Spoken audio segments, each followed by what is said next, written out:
Coach, any opening comments? Otherwise, we'll go straight to questions. Get you in and out. Yeah, I think it's obviously a dream come true for me, for everyone, for the players, for the staff, for the club. Being able to be here, standing in front of everyone with you guys is, for me personally, a dream come true. I think I'm just a guy from a neighborhood in Madrid that loved soccer, and look, like, you put a lot of effort in your life, and suddenly I'm here winning my second championship, but I could not have done it without the amazing group of players that I manage. The club ownership is unbelievable behind the scenes, and a technical team that really, really has given everything they had for this. And a special mention to our friend, our colleague, Ak, who is a coach that has been with us for 3 years. Unfortunately, he had to miss it today because of a family situation. He had to come back in London a couple of weeks ago, so this really goes for him. All right, Tamara, front row. Then we'll go Dan, then behind Dan. Congratulations. A lot of the players have talked about and described this season as a roller coaster. I'm wondering if you could sort of detail some of the highs and lows of that roller coaster in this season and what it took to time the next high with the postseason that ended in a championship. Well, I think it's really straightforward. No, we started the season with like, I don't know, 8, 9 rookies, 15 new people in the team, players wise. And the same with the staff, a lot of new stuff. We needed to rebuild. We needed to start competing straight away. Then we started the season slow, but then quick.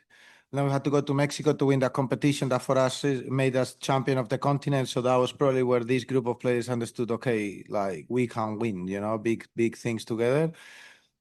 Then we had that was the target of the first part of the season. Then the Euros, the Africa Cup of Nations, the Copa America was successful because we supported our teammates. Then we came back, and I thought the run after the break was really good. We got unbeaten, and we got qualified for the next round of the CONCACAF. I think we got unbeaten 11 games, maybe. And then we finished again on a slow one, no, where we probably should have won a bit more games, and we finished 8th, but we knew that we had everything when we push in the same direction to be lifting this trophy, and credit to everyone because we've really found a way where players and staff and the club have worked together to get to this point. Dan. Juan, congratulations. Can you discuss the reasoning and the timing behind bringing in Bruninha for Lily Real? And also, was that your most effective sub since Neely Martin in goal in the final 2 years ago? Well, we obviously we had a game plan, and I want to highlight Bru because she's such an amazing professional, one of our youngest players. I think she's the player that has played the most games in the history of the club for like playoff games. And obviously, I decided to drop her today for Mandy to be the captain and to start the game. And when we had the conversation, she was ready for any scenario to help the team on the right back, to help the team on the left back, and give us that penetration on that side. So yeah, I'm super proud of Bruna. Like, you will never know if she's played the game before, if she's been out of the team. Like, she's always focused, work hard. She knows what she needs to do and produce magic. So, when I saw her going those step overs, like, I thought that was a very special moment. Very good sub, but it's not credit to me, it's credit to Bruna for sure. Was the yellow card on Lily part of the reason for the sub? Yes. Yeah, obviously, I think we had the game under control. One of the reasons that we could probably lose it was if Lily was sent off, he was the only player on a booking. Maybe somebody else should have been booked, but that's not for me to say. And like, obviously with Trinity Rodman, with Kowasi, there are players that really are difficult to handle. So, and look, even Bruna ended up with a yellow card, no? So maybe, yes. Okay, right over here. Coach, congratulations. Thank you. You now become just the second coach in league history to have won your second championship and your second trip. I know it's a whole lot of seconds. Okay. But how does that feel compared to the 2023 win? I think every win is special, no? Like, I think we work so hard for this moment, but I always, we become champions. To become champion is just a second, is the moment the referee in the final blows the whistle. Until that moment, you're trying to be a champion. Then from there, you're a champion forever. I think what we try to do, or the way I try to do things, is that we try to create an environment where people enjoy, where people is happy, where people is taken care of as people before they are players. And then we try to play in a football style that is entertaining for fans, that is difficult to play because it requires a lot of concentration and a lot of understanding of the game, but at the same time, it's a way that I believe is the best way, the way I see football as an art, and the way that I think the players have been able to execute it. So for me to win is very special, but for me, it's also special the day to day I share the journey with my family, who is always there, my wife, my son. And it takes a lot of time and effort away from them. And for me to direct this technical team, this club, everyone behind the scenes, and this group of players is honestly a privilege. Okay, we're gonna go to Jenna Tonelli on the phone. Hello, Jenna. Hi, Coach. Congratulations. I wanted to ask the final whistle. We just saw you just so filled with emotion and maybe relief. And I was just curious if you could speak a little bit about just what you were feeling when that final whistle blew and you knew you'd done it. I don't know. It's such a mix of feeling that moment, no? Because it's the moment you become a champion, as I said on the answer before. Obviously, for me to share it again, it's about the people. I know how hard these people has worked, the players, the staff. We've been on the road for almost 3 weeks now.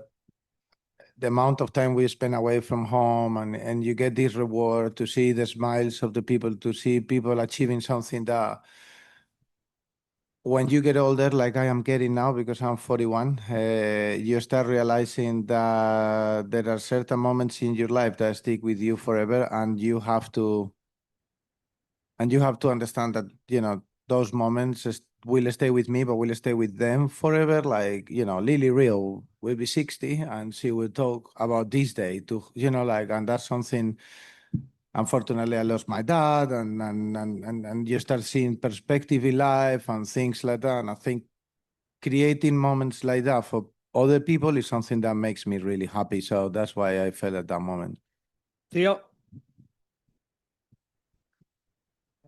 Hey Juan, Hello, congratulations. Theo. Hey.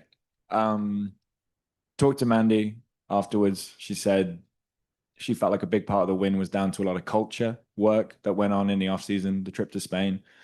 And Midge talked about Gotham DNA. I was wondering if you could kind of explain the work you did for that culture piece and what is Gotham DNA?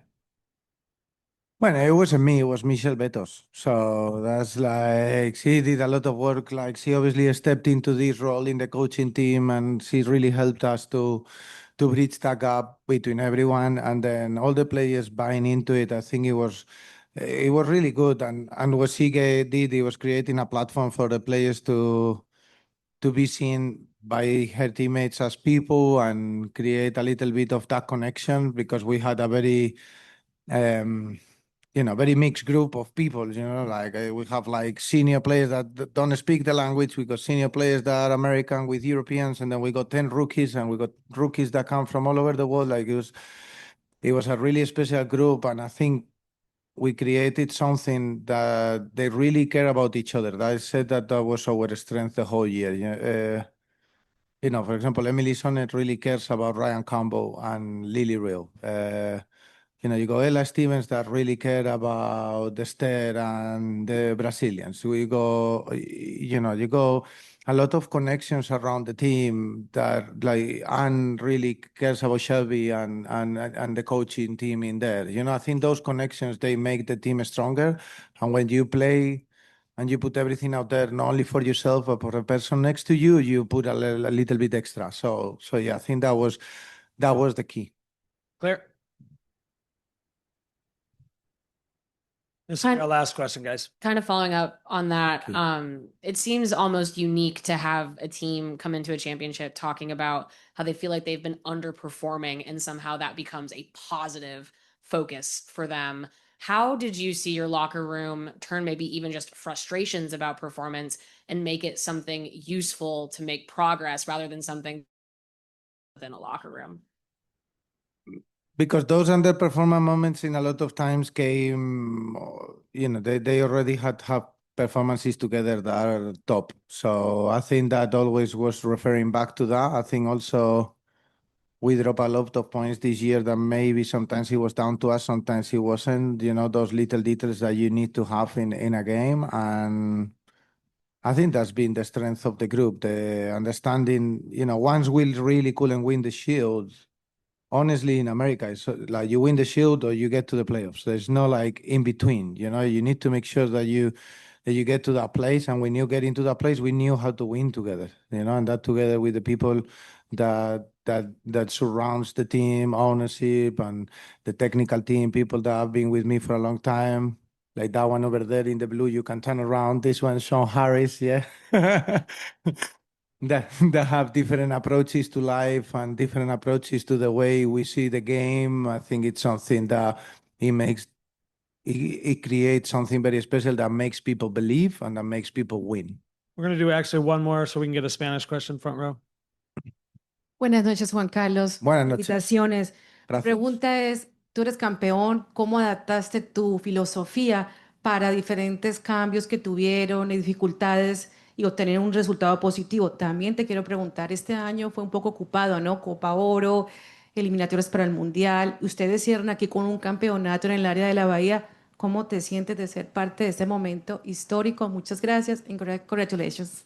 Bueno, lo primero es que yo no soy campeón, nosotros somos campeones o nosotras somos campeones, ¿no? Creo que al final vosotros me veis a mí, pero yo dirijo muchísima gente que al final son los que hacen también el trabajo y que merecen todo el reconocimiento, ¿no? Como ya he dicho el que está ahí con la gorra. Pero creo que es muy importante el saber también adaptarse al grupo de gente que diriges. Al final no es lo mismo, es muy difícil este trabajo porque no es lo mismo ahora que lo que era hace un año, que lo que será dentro de un año. Tienes que ir adaptándote a los diferentes tipos de persona que diriges. Esa es la clave, yo creo, porque al final nuestro estilo de fútbol está muy, muy marcado. Intentamos también pues el ir aprovechando ciertas ventajas, ¿no? Por ejemplo, hoy queríamos buscar más a Mitch en banda, queríamos que Sara nos diera equilibrio, queríamos lanzar a la lateral izquierdo que era Lili y luego Bruna porque sabíamos que tenían una debilidad ahí y al final así hemos ganado el partido y creo que con esos detalles poco a poco son los que marcan la diferencia. Y bueno, pues ahora estamos en esta situación que vamos a celebrar. También hemos llegado hemos jugado todos los partidos que podíamos jugar y tenemos un descanso muy corto porque tenemos que volver en pretemporada en un mes o algo así para preparar el Mundial contra Corinthians y contra, esperemos que Arsenal y a seguir viviendo el sueño, ¿no? De nada. Thank you, coach. Thanks, everybody.